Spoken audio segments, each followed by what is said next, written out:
Welcome to Expert Profiles Atlanta, where Atlanta's influencers and innovators share strategies for overcoming obstacles and achieving success in business and life.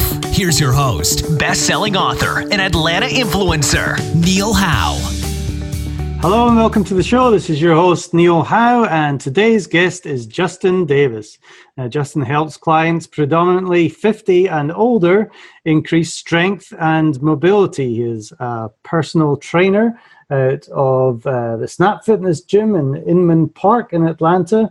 His business is Joint Fitness Atlanta, and normally the clients that come to him have joint issues. Now, whether it be an arthritic knee or a hip replacement, he uses his master's in sports health science to reach their goals in the safest and most effective way possible. No, it's not physical therapy. The clients are going to get a challenging workout in which Justin is going to help them bridge that gap between rehab and development. Welcome to the show, Justin Davis. Thank you. Thank you for having me. Well, tell us a little bit about yourself and your background, but ultimately, what kind of clients that you help? Okay, well, I guess I started in undergrad. I was thinking about doing physical therapy, so I majored in biology. During my last semester, as a prerequisite for physical therapy, they have you volunteer for under physical therapy, physical therapists. And I did a lot of hours, and I wasn't really feeling it as far as just the vibe, the atmosphere. Definitely like helping people with joint injuries, but just wasn't the right vibe that I was looking for. So I knew I still wanted to do something related to physical therapy, but I also wanted to do something that's more development too, instead of giving them this sheet of paper and having them walk and probably never doing the exercises again. So I went to this talk about chiropractic, and they were talking about this school called Life University. I asked them, did they have an exercise science program? And they did. So I actually read up on their program, and I applied without even actually taking a trip. It was just I actually forgot what they said on the website, but it just felt like it's exactly what I wanted to do. So I was like, I don't need a tour. This is the only grad school that I'm applying to. I'm going to get in, and that's going to be my thing. I still didn't know exactly what I was going to do. I just knew rehab and development, but I just knew that this was what I needed to do. So, well, when you know, you know, and obviously it was right for you. Life is a great college, definitely known for their chiropractic program. I think there's more chiropractors in Atlanta than any other city in the world, but sure. Yeah. But they have a exercise science program as well. Yes, they when I was there, they had 2 master's programs. They probably have more now. I'm not sure. So yeah, I did a master's in sports health science. The concentration I went in was sports injury management. So I took classes that dealt with a lot of injuries. Towards the end, I started doing a lot of what I'm doing now. Now, at the beginning of pretty much every program, there was a lot of basics like cardiac rehabilitation, things like that. But towards the end, it was doing almost the exact thing that I'm doing now for a living. It's got great teachers there. I don't know if anybody's that's listening, if you know the program, Dr. Faust, Dr. Lincoln, Dr. Brubaker. There's a lot of great teachers there. So that's a lot of the reason why I have the skill set that I do now. And it's and I'm really appreciative of going there. So towards the end of grad school, I was actually interning, finishing up grad school, and actually working at Starbucks. Another partner, baristas call their work co-workers.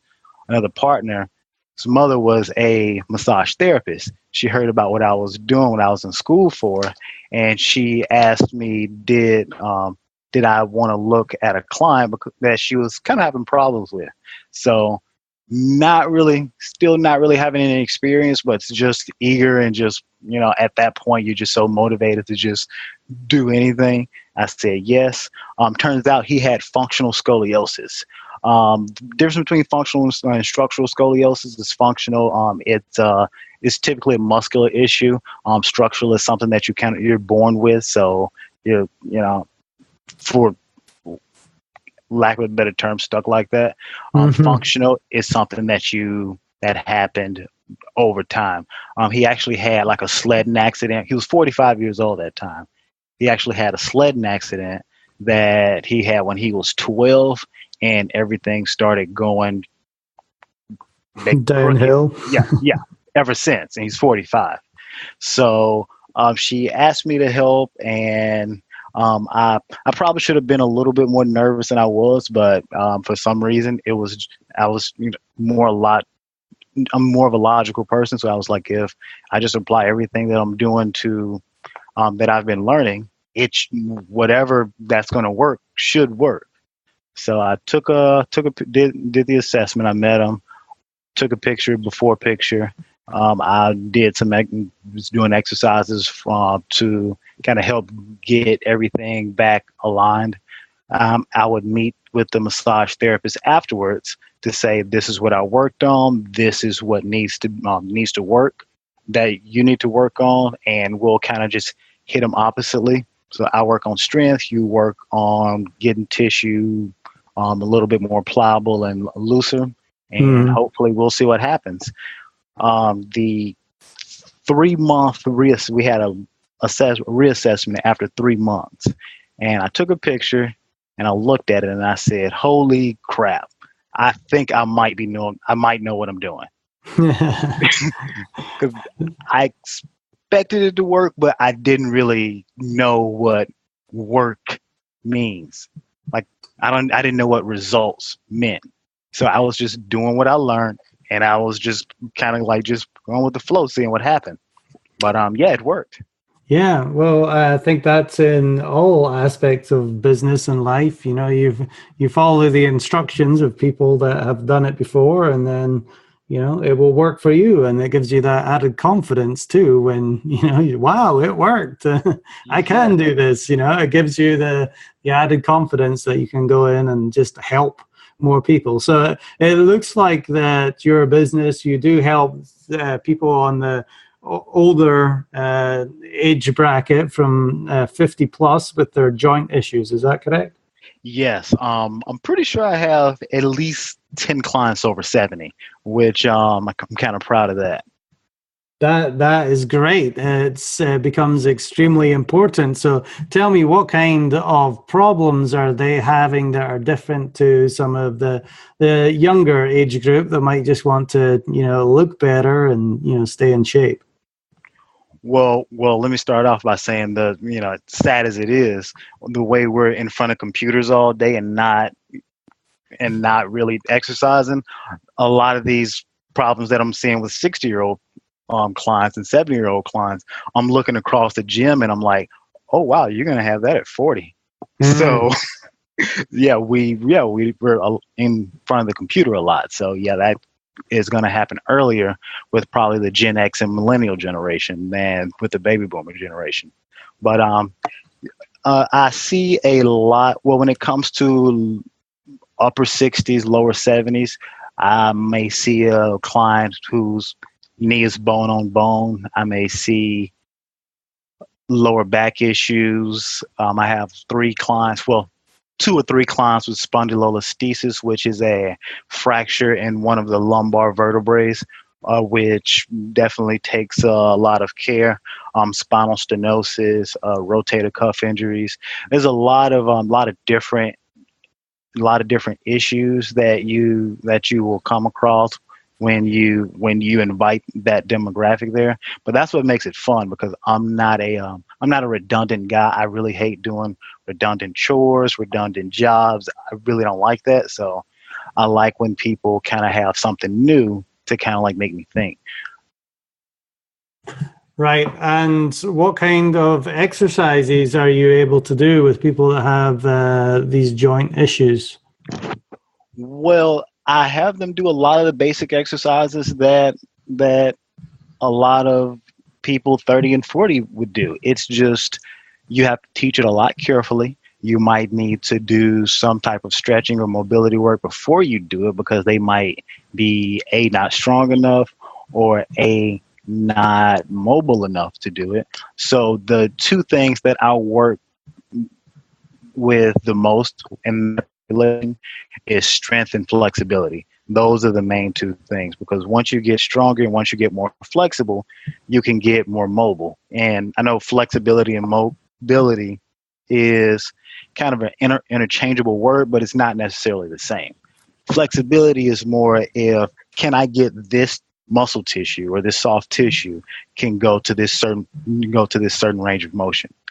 Mobility is, can I get this limb going to this certain range of motion while doing an action? So can I get this knee to the hip level when you're on all fours without leaning over, without compensations? So that's kind of more what mobility is, kind of a short description. And flexibility is more, you would need flexibility to get mobility. So yeah, those are the two main things that I do. Every once in a while I do have younger clients who want to lose weight, and that's a thing that's kind of different for me. And obviously I can do that well, but the most fun part for me is looking at people with injuries and having them squat when they know for a fact that they can't. Well, they quote unquote know that they can't do a squat, they can't do a lunge, they can't do an overhead press, they can't do these things, and then they do it, and then they surprise themselves, they get more confident, and then that translates to their activity of daily living. Right, and that is extremely important too, the confidence that you're able to give people by doing things that they think they can't do, gives them that feeling of accomplishment. And what kind of exercises are you able to do with them? Is it strength exercises? Are they lifting weights, or is it more of a body weight yoga kind of style where you're mixing the flexibility and strength? A lot of weights and a lot of body weight. So just and this is not a one size fits all, but I'll just give you kind of an example. I had a client today who has both hips replaced.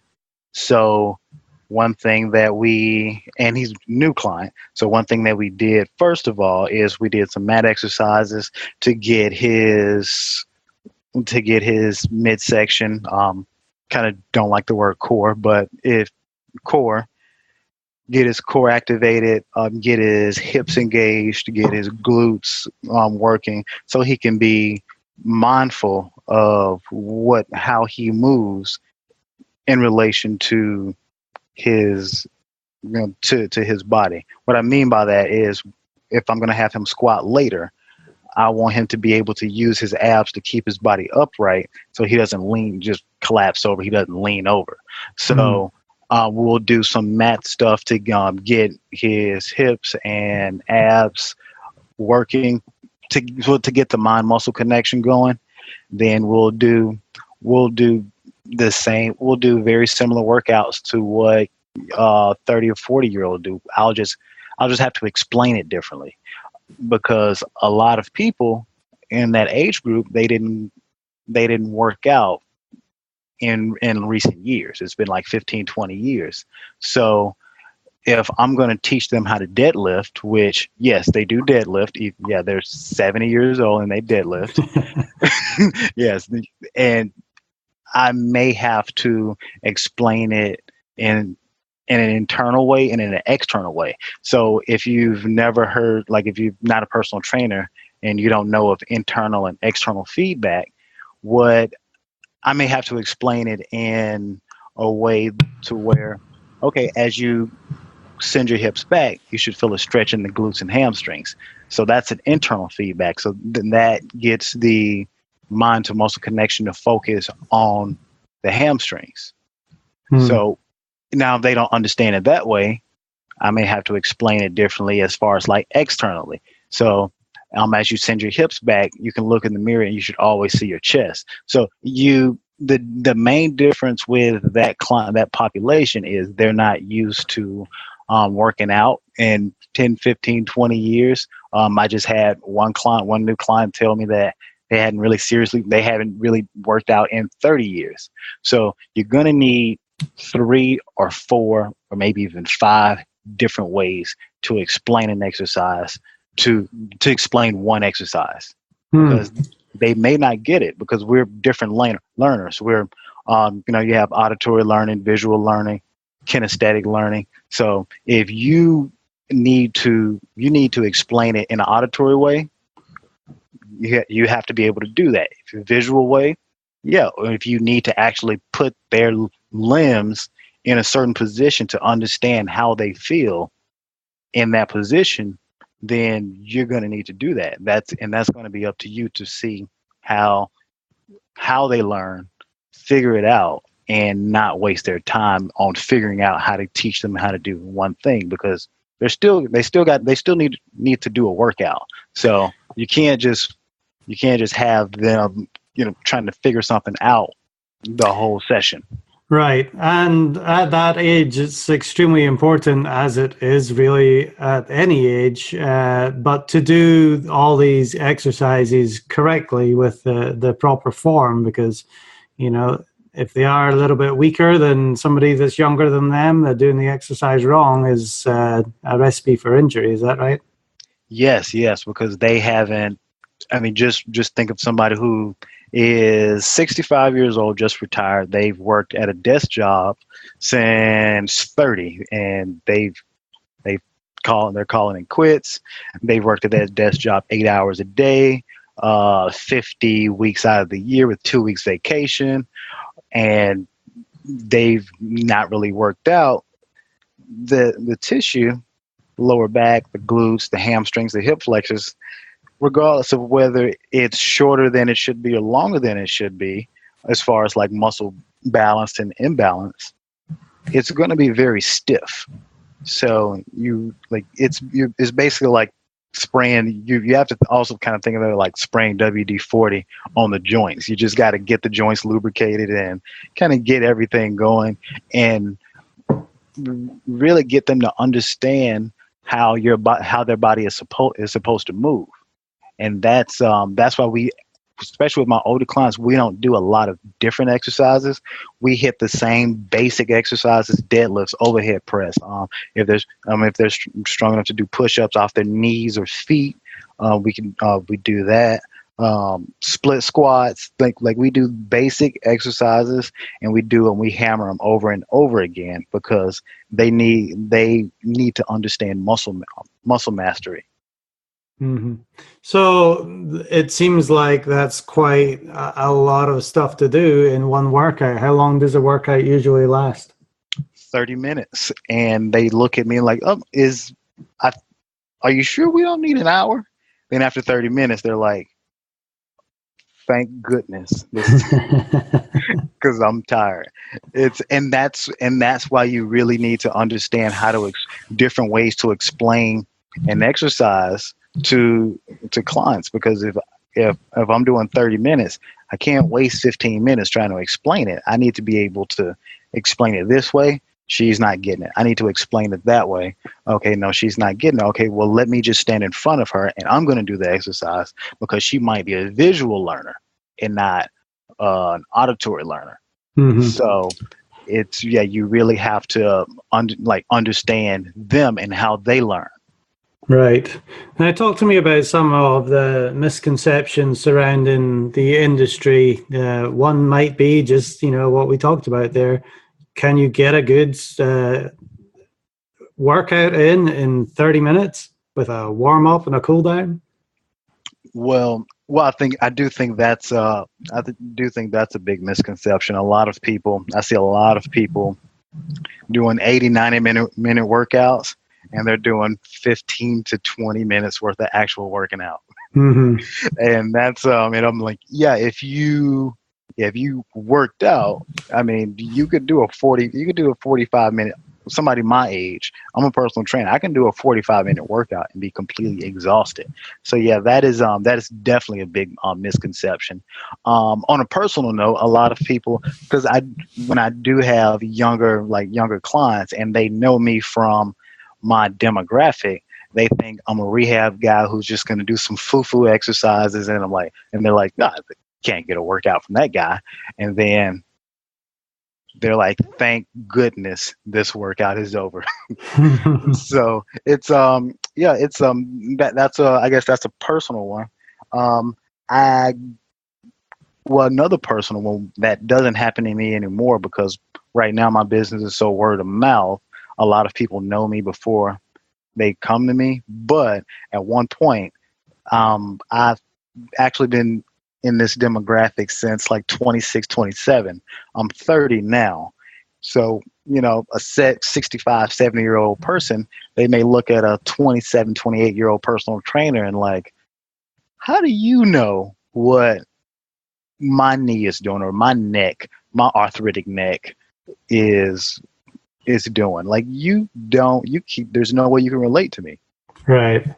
So that's well, I guess that's when you have to be empathetic and have some type of empathetic and actually listen to the client about what they experience. Because yeah, that's right, I actually haven't had that experience before. I've never had any major injuries, so yeah, I don't. So there's some of it that I need to listen to the client so we can actually get there together. Yeah, well, the good thing about that is, when you do have a word of mouth business like that and people talk, they do set expectations. And if people are coming to you, they should have an expectation of getting results, So talk to me about some of the fears that somebody might have, especially, in the 50 plus age group, about either starting to work out or hiring a personal trainer. Well, I think some of that can go back to personal trainers. I'm not even sure. Well, I've heard sometimes this is the case, but I do have a client who just went to the doctor last week. Went to two doctors. I can't remember which doctors they were. She was telling them about me, and she was like, okay, well, can I get his card? Because when I tell people that they need to start working out, and if they don't feel competent, they can get a personal trainer, they always tell me that personal trainers don't want to work with people like me. And I wasn't really well, I guess I was kind of caught off guard, because I was like, at the end of the day, the body is the body, regardless of whether you're an athlete or you're a 65-year-old person. The body is the body. I told one client, LeBron's hips, they flex, they extend, they AB duct, they AD duct, they internally, externally rotate. I said, that's the same thing your hips do. He might be a little different as far as the explosiveness of those hips, but your hips do the same thing. So if you're a trainer and if you understand anatomy and biomechanics, it shouldn't be, I want to work with athletes. It should be, I want to work with people who need help. Right. So I do think that's a fear. I do think this might be a fear or a misconception. The fact when people say, well, my body doesn't work like that. And for the last 20 years, this is what new clients say. Well, I don't think my body works like that. And for the last 20 years, it hasn't. But it hasn't because you haven't programmed your body enough to let you know that your body is supposed to work like that. Because your body is only going to go to the range of motion that your body feels confident in. If your body feels like you have very poor stability in this range of motion, your tissue is just going to stiffen up, and you're not going to get to that range of motion anymore. So now it's a bad knee, it's a bad lower back, it's a bad shoulder. It's not really bad. It could be worked on, but people don't have that information. Mm-hmm.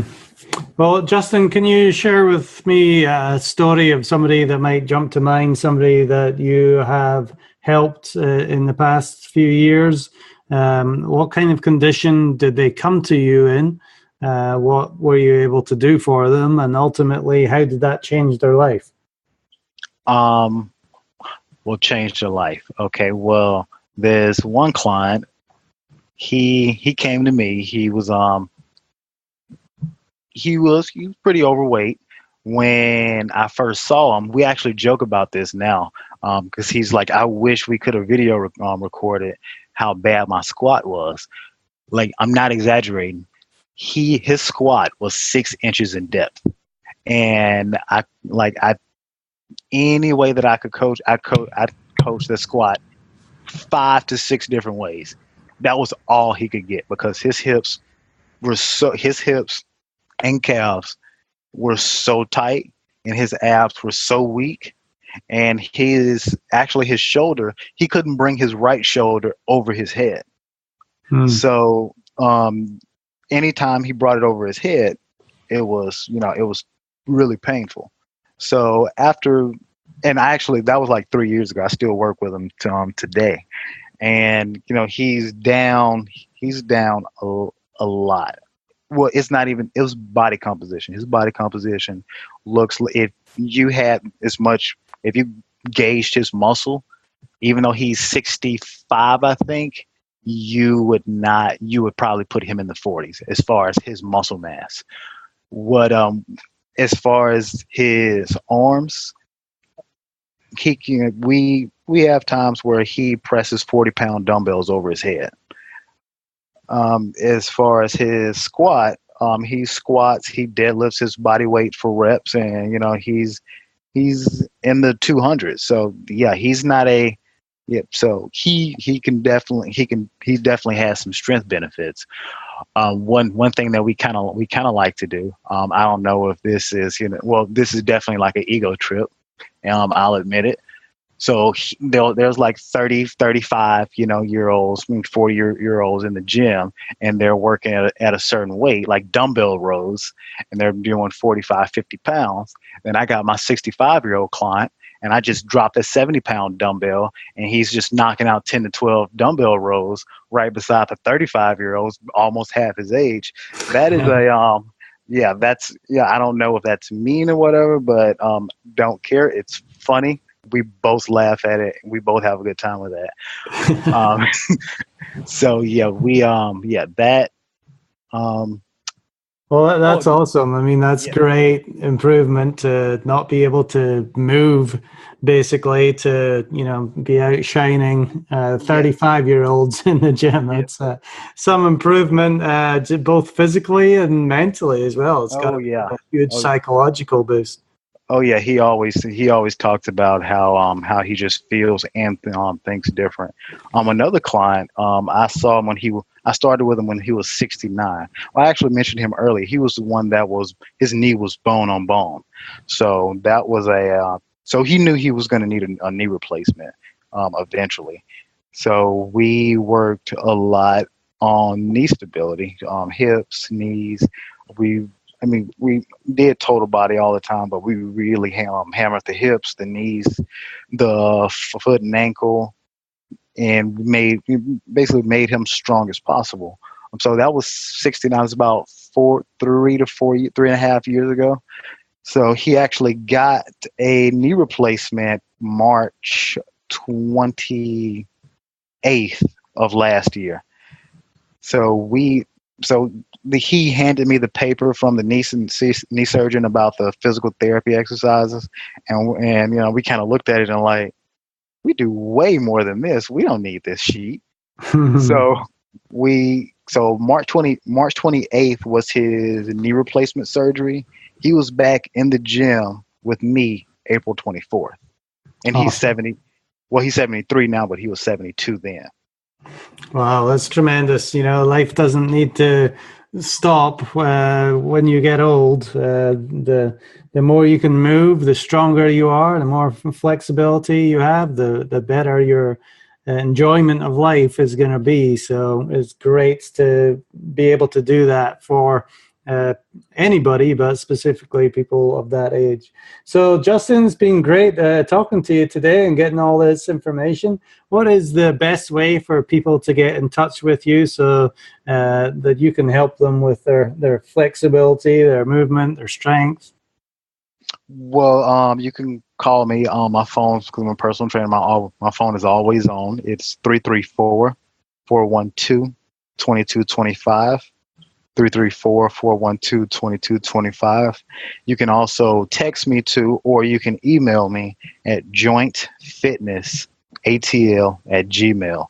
That's jointfitnessatl@gmail.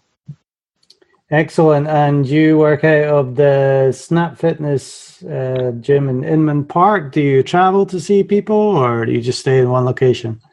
For the most part, I stay at one location, but I can travel. I also can train at other Snap Fitnesses. I also train at Glenwood Avenue on Glenwood Avenue. I'm actually training a trainer to giving her the skills that I've been using for the past few years. And she's improving by leaps and bounds. I also Snap Fitness on Briarcliff Road. Say if you Google Sage Hill, Snap Fitness, that should pop up. That's close to Emory too.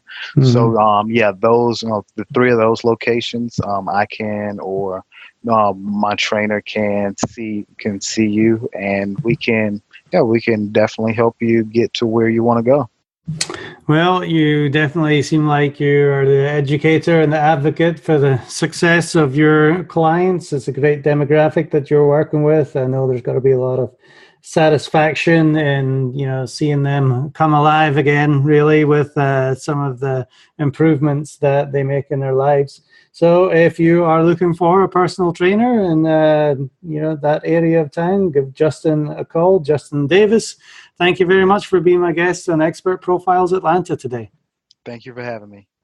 And to our listening audience, if you like what you hear, hit that like button and share. We'll see you next time on the show. Thank you for listening to Expert Profiles Atlanta with Neil Howe. To learn more about the resources in the show or to listen to past episodes, visit expertprofilesatlanta.com.